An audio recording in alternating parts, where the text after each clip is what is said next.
আমাদের বেলাল ভাই সে কোনো এমপিও না, সে কোনো মন্ত্রীও না, কিন্তু আমাদের বেলাল ভাইয়ের মতন এই দেশের সেবা কেউ করতে পারে না এখন পর্যন্ত।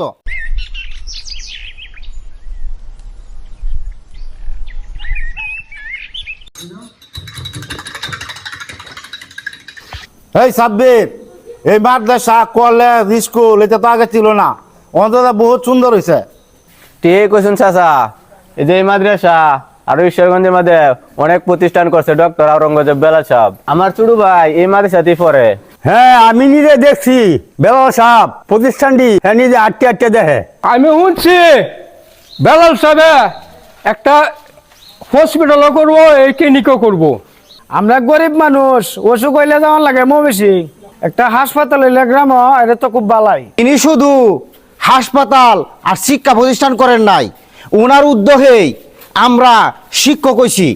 বেলাল সাহেব যদি এমপি হইতে পারে তাহলে প্রতি ইউনিয়নতে 5,000 লোক করিয়া প্রবাসে যাওয়ার জন্য প্রশিক্ষণ দিব।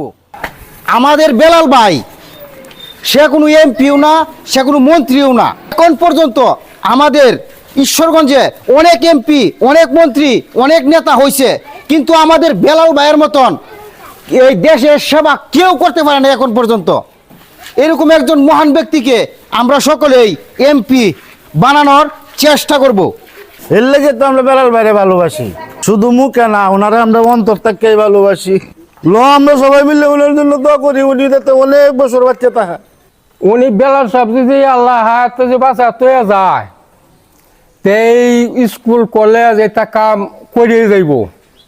আমরা সবাই দুজি ওনার সাথে থাকি, একসাথে মিলেমিশে কাজ করি, তাহলে আমাদের গ্রামের আরো অনেক উন্নত হইব।